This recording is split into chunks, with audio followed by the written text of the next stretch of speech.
Good evening, everyone. My name is Isabella Barbarino, and welcome to Campus Nightly. Tonight, we'll be covering the pushback from Justice Roberts on Trump's impeachment comments, the temporary ceasefire in the Russian-Ukraine war, sports coverage with SHU TV's Matthew Miller, the anticipated trailer for Happy Gilmore 2, and a special interview with Seton Hall student and first-time children's author, Sincere McCoy. This is Campus Nightly.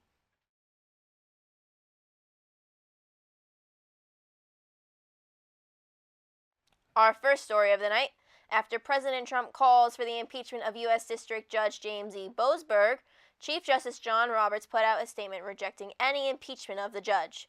Judge Boasberg had ordered a stop to the deportation of alleged Venezuelan gang members, demanding until due process was met. President Trump's social media criticism escalated tensions as he questioned the judicial restraint on his administration and called for an impeachment. This caused Chief Justice Roberts to come out with a statement saying that no such thing will be done. In international news, President Vladimir Putin of Russia had a long conversation with President Trump, agreeing on an immediate ceasefire on energy and infrastructure targets in the war against Ukraine. After an extensive phone call between the two leaders, they agreed to implement an immediate ceasefire targeting energy and infrastructure facilities within Ukraine, aiming to alleviate the war's impact on their critical services. However, Putin refrained from endorsing a broader 30-day pause to the fighting, something the United States has been pushing for. This pause comes with benefits for both countries who are looking to rebuild after the damage has occurred during the conflict. Coming up, SHU TV's Matthew Miller with the latest in sports. Stay tuned after the break. As one of America's leading Catholic universities, Seton Hall is creating graduates who are ready for anything. I'm ready. I'm ready. I'm ready to work in the ICU. To work in the big leagues. To be a leader. To teach special ed. To make my mark. To volunteer in Micronesia. To improve health around the world. To get my master's. I'm ready to make a difference. To spread smiles. To help others. I'm ready for anything. Seton Hall. Imagine what great minds can do. Basketball season is not over yet for the Seton Hall Pirates. Currently, we are minutes away from tip-off between the Seton Hall Pirates, led by 6'1" graduate student Faith Masonis, and the Quinnipiac Bobcats. Two players to watch out for tonight are Savannah Catalan and Jada Eads. They're both underclassmen, they're both high scorers, and they're both recipients of the Big East Player of the Week award. In baseball, currently they have a record of 5-10. Infielder Jake Wallman currently boasts a .500 batting average. In softball, they currently have an 11-9 record, making them undefeated in the Big East. Congrats and good luck to all the Pirates. We will return with more messages after this. You know Seton Hall for basketball, but we're a whole lot more. We have amazing classes and professors who really care if you succeed. We are Catholic at our core, and we welcome students of all faiths. We're close to New York City, which is great for finding internships and jobs. The day we graduate from Seton Hall, we're ready to make our mark on the world. Oh, and we're really good at basketball too.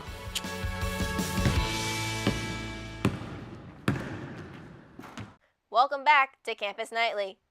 Looking at some upcoming movie releases, the highly anticipated Happy Gilmore 2 has officially released a trailer, setting its premiere for July 25th to stream on Netflix.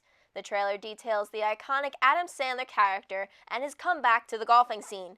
Joining Sandler in the sequel are returning cast members Julie Bowen, Christopher McDonald, and Ben Stiller, plus newcomers such as Bad Bunny, Travis Kelce, and Sandler's daughters Sadie and Sunny.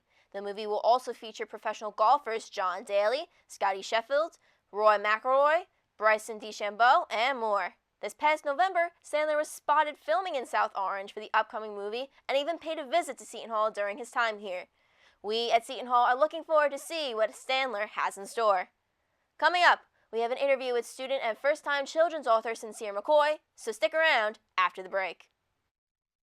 Founded in 1856 and named for America's first native-born saint, Seton Hall is New Jersey's largest Catholic university.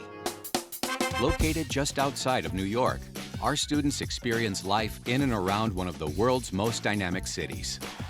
As a founding member of the Big East Conference, Pirate pride runs deep. Come on, Elaine, let's go. Welcome to Seton Hall. Seton Hall University, where leaders learn.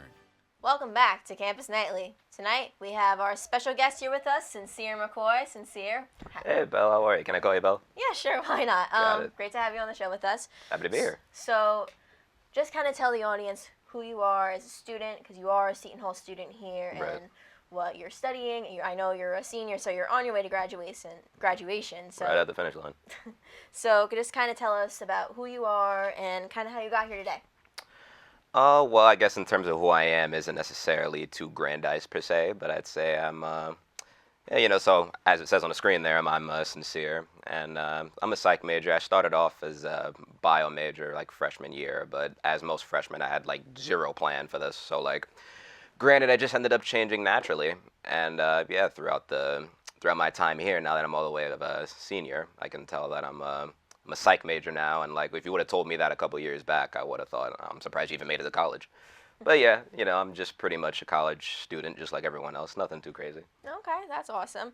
So now, I also know you're in the RISE program. I am also in the RISE program, Oh, what do a you Gen know? 1 scholar. So kind of tell us about that and how RISE influenced your path through SHU and how it kind of helped you get to where you are now. Oh my God. So, well, where do I even begin?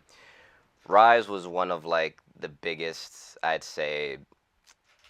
It felt like home to me in a sense, my home away from home. I can say this confidently. If it wasn't for Rise, I don't even think I'd like still be here. I've met some of like the greatest people. Like I met my best friend in Rise, and Rise has always been like a family to me. And especially when when you're a freshman and you don't really know what you want to do in life per se, you're just going to college for the sake of going to college. I met a lot of people, especially when you're like first gen. I'm the first person in my family to really make it this far in college. So, I didn't really have, it's not to say that my parents didn't help me as best they could. They've always been there. But, being in Rise kind of felt like I was in the same boat as other people who were first gen, who were just now doing this for the first time. And it was great. I met some great people. I met my best friend, and one of my favorite parts of Rise definitely has to be Brandon Larmore per se, the director. He's helped me more than I can ever put into words.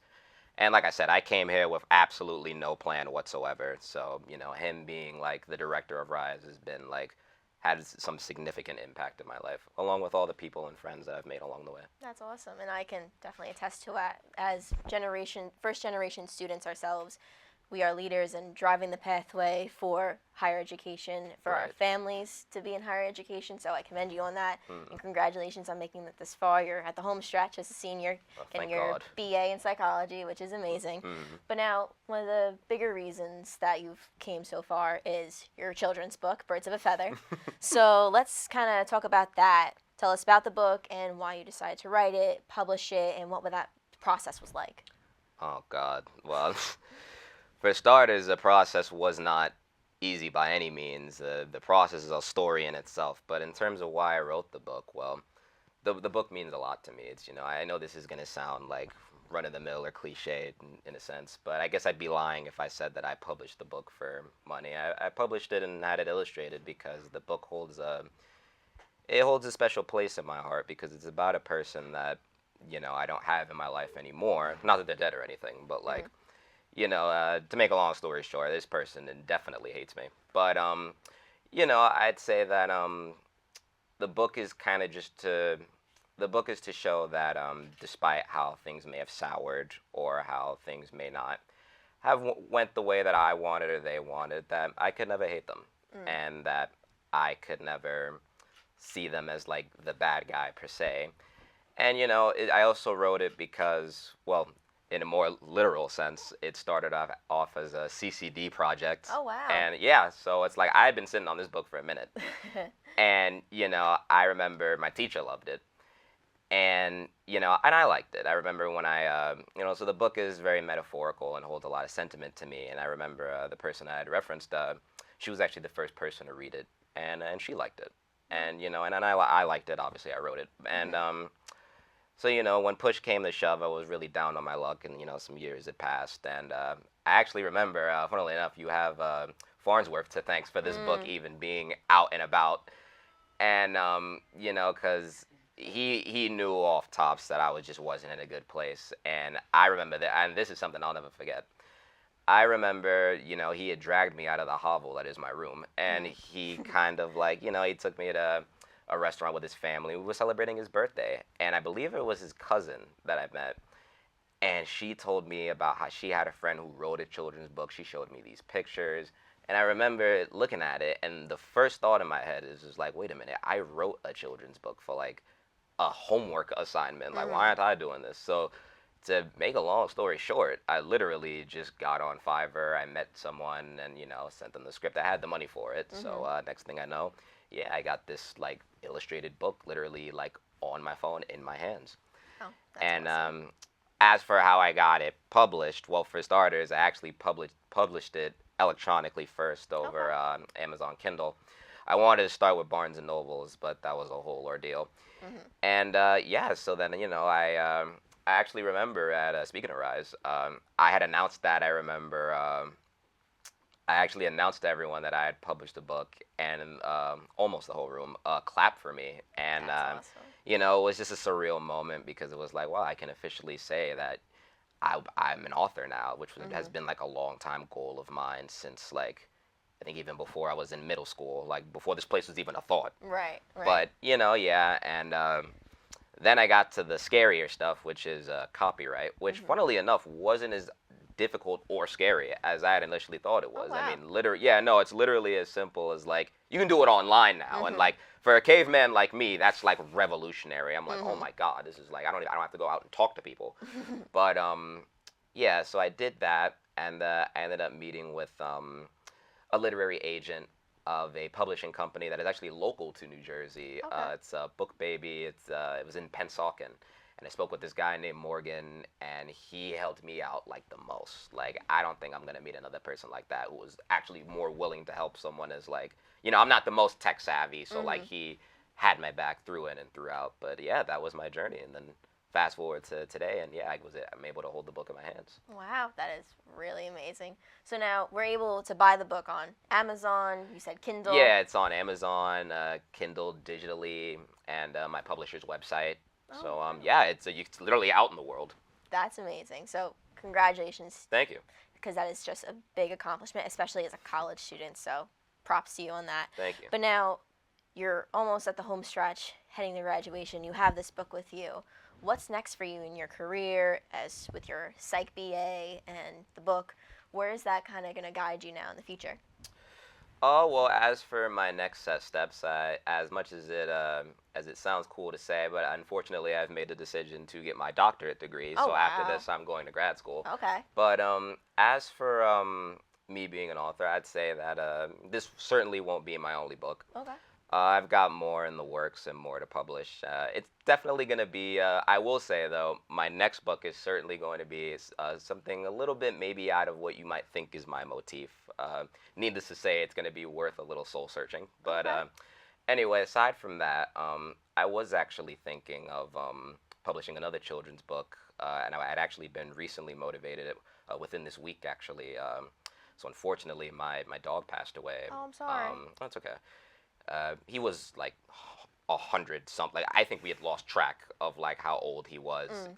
We've had him for like 15 years, and I still haven't even fully processed that. Like, I went home the other day and he wasn't there, and it just like it just killed me. But when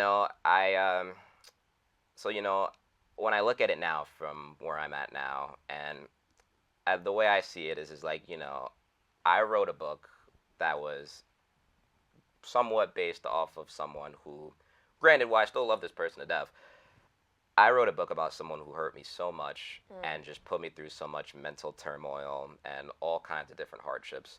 The least I could do is give my dog the exact same treatment, in the sense of like making my mark, in a sense that I'm writing another children's book that will not only maybe influence other people who will read it in the future, but just as a way, so that way, while he's up there, if he ever decides to glance down a little bit, he can see the cover and he can see that he's on the cover. Wow, that is really amazing. Congratulations to you and all the success you have coming your way. You totally deserve it. That is it for us tonight. Thank you again, Cecile, for joining with us tonight. Thank you for watching. Again, my name is Isabella Barbarino, and this has been Campus Nightly. Good night.